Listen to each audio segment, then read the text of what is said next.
I am going to do something that might, just might, contradict previous videos.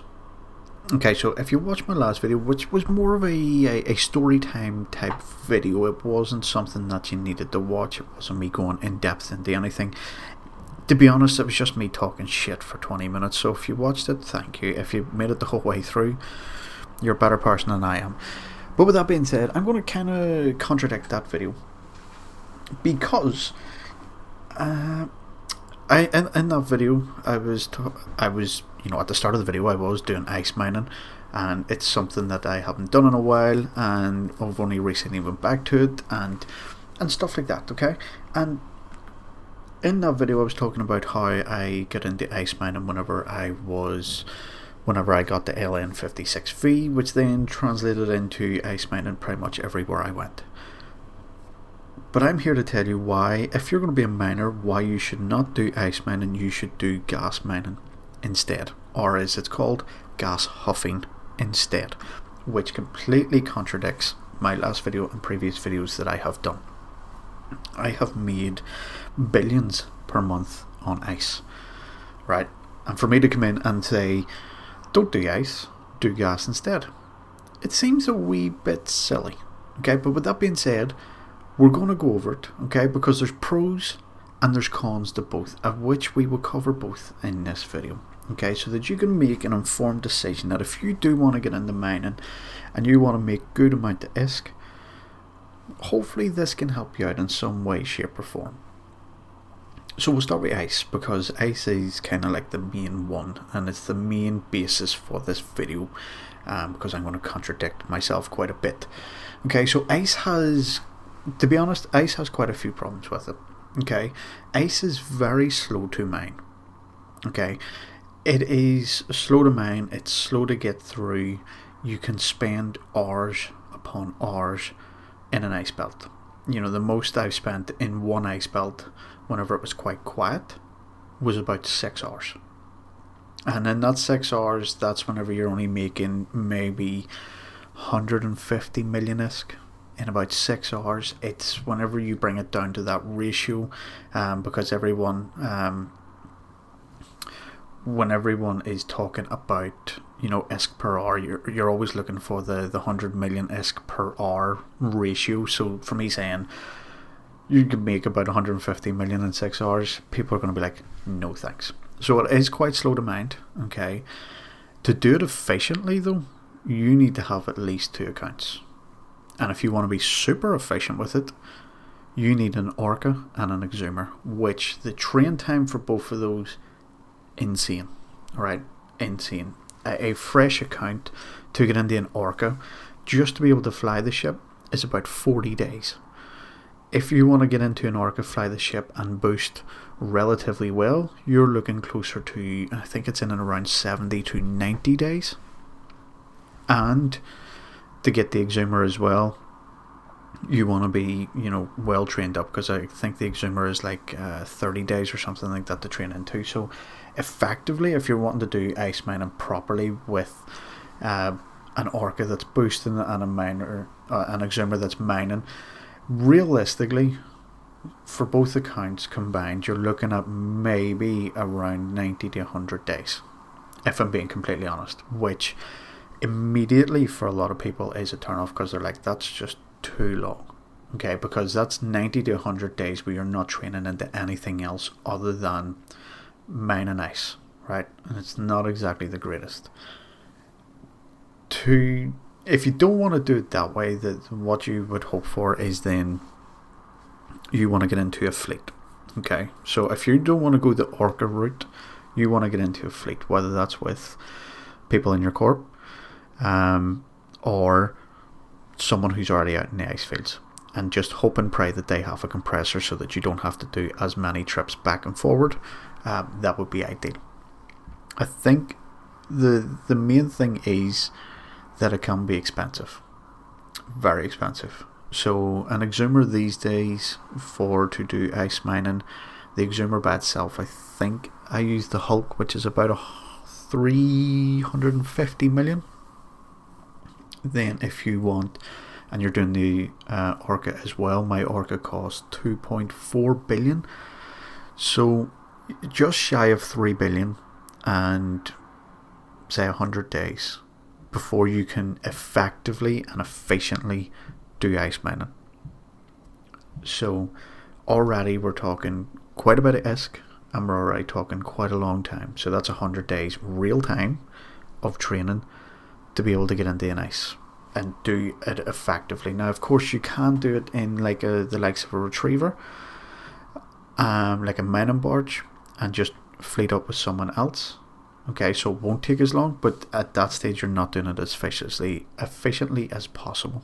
Okay, so if you're trying to basically min-max the fucking ice thing here, you're looking at about 100 days and almost 3 billion ISK. So already, when you're looking at that barrier, you're going, right, is it worth it? Because again, that is 100 days of skilling into nothing except for the Orca and the Exhumer, right? Nothing else. So you're not skilling into rotten, exploration, PvP, industry, nothing like that, just that. And I think that is a massive barrier for a lot of people. Okay, and you need it is not a suggestion, you need to be Omega for it. If you're not Omega, don't even look at ice mining. It's not possible. Okay, Orcas, Exhumers, stuff like that, they all require Omega to be it. Okay, I believe even Retrievers need to be Omega as well. Could be wrong, haven't checked that because I haven't used Retrievers in God knows how long. So that is the main barriers that you're going to face whenever it comes to ice mining. Right, now let's talk about why gas beats ice mining. So gas huffing is so much faster than so much faster than ice mining, okay, and it is so easy that you can make about 100 million, if not more than it, in about 90 minutes. Okay, now I want to show you the video that you're seeing in the background. As you can probably see, I've got two accounts going, and they're both doing the ice mining. One ship is about 250 million ISK more than the other, because one ship, so on my second account, it has the Syndicate gas scoops, which does basically double gas huffing. So every 20 seconds, I believe it is, the prospect with normal gas scoops on it huff 2 units. So effectively it's 4 units, so each gas scoop every 20 seconds gets 2 units of gas. So in 20 seconds you're getting 4 for both of the scoops combined. On the Syndicate gas scoops, every 20 seconds you're getting 8. So effectively you're doubling your gas huffing speed. In the space of 45 minutes I cleared out those 2 gas sites and I got 74 million for it. Okay, so it's very easy, very easy to make insane amount of money very quickly. The ships that you would use to huff gas are very cheap in comparison to ice mining, very cheap. Okay, so like I say, it's one ship, both are prospects, both are built the exact same way, both are fitted with the exact same things, with the exceptions of the gas scoops. One on my main account, for whatever reason, is using just the normal gas scoops. With that full fit, I think is like 45 million. I think it's in and around the prices fluctuate all the time, but in and around 45 million, say 50 million to round it up to an even good number for the gas ship entirely. The second account that has the Syndicate gas scoops is about 300 million, and the extra 250 million of that comes from those Syndicate gas scoops. Now if you were going that road, you would just look and go, right, is this going to be worth it? To me personally, within like 2 gas sites, 3 gas sites, you know, they pay for themselves. So I always go for the Syndicate gas scoops. Only reason why I didn't do it on both ships is because my second account in the next few months is going to run out of Omega, and I don't plan to put it back into Omega. I plan to keep it as Alpha, which when they goes back to Alpha, he will not be able to use the prospect, which therefore that prospect will then just be sent to my main account. Okay, and then my main account will use the prospect with the syndicate scoops on it. That's why. Okay, if I was planning on keeping them both Omega, both of them would have the syndicate gas scoops. We would run through gas sites so easy. So easy. Even if you're Omega or you are Alpha, both can do gas huffing. So you can huff gas as an Alpha and still make the same amount of ISK. You might make the same amount of ISK, but might be, say, instead of making about 100 million every 90 minutes, it might be 100 million every 2 hours. Reason being is that you can't use the prospect for gas huffing as an Alpha. You would have to use the venture, and the venture's hold isn't as big as the prospect, so you would have to go back to the station a wee bit more. But if you clear out a gas site, because a lot of the times I see that gas sites are like 5,000 cubic meters, so you only need to go back once. So say, take into consideration, if you do that, that's great. So overall, already we are beating ice instantly. We're beating ice instantly. There's an area, well, the areas that ice beats gas is in 2 specific places. Ice can easily be found in high sec, and because it can easily be found in high sec, there is a very good amount of safety in ice mining.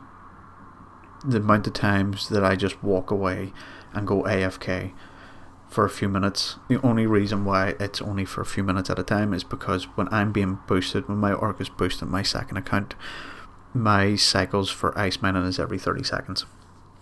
So if it fills up, I have got 2.5 minutes to fill up my mining hold on my exhumer, and then my ice mining stops. So every 2.5 minutes I have to come back, compress and move. Other than that, I would let it run for God knows how long. Again, you can be jumped by suicide gankers in high sec. Personally, it's never happened to me, and any time that someone has tried to jump me, the orc is just too beefy, and I've got defense in that, and especially if I'm in high sec, it's not going to be long before the space police show up and take care of them. They would be killed by NPCs before they would be able to do anywhere good amount of damage to myself. So there's a good amount of safety in ice mining in high sec. If you go into low sec, don't. Not by ice mining. Your ships are too big, your ships are too slow to warp out, you're just a target.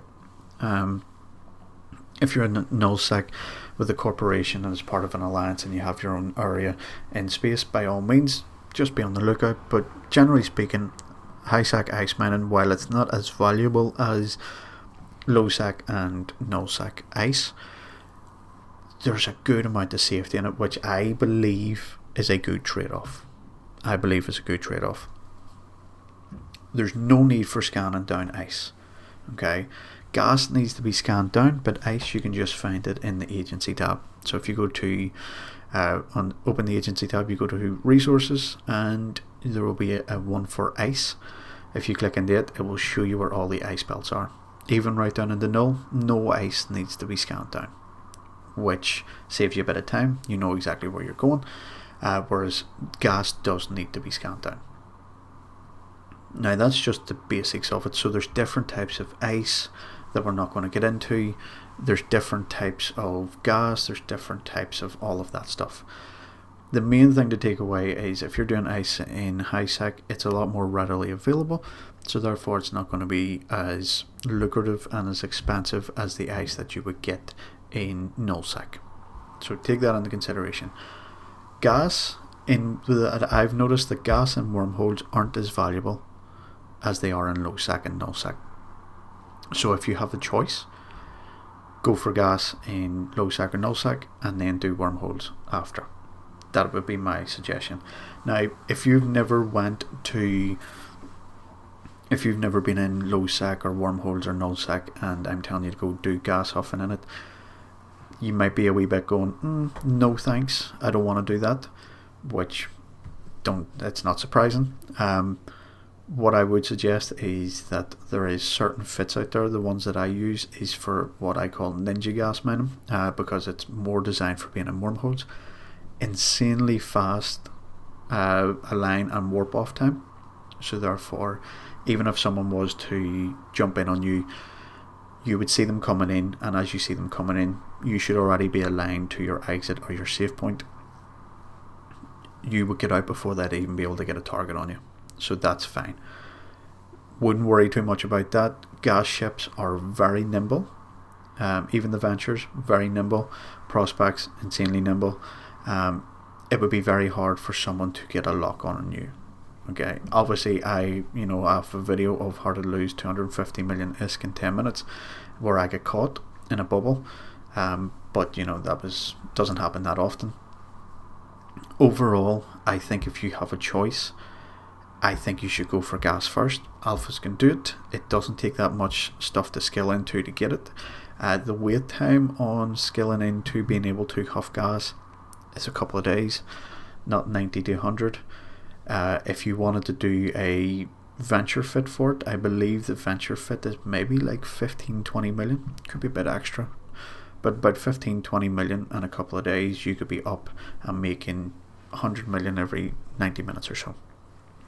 The one big downside is gas is a lot harder to find. It's a lot harder to come by, because gas and like low sec and null sec, they form in constellations. So only one system within that constellation is going to have a gas site in it, and then once you get that, it might spawn somewhere else. You might have to wait.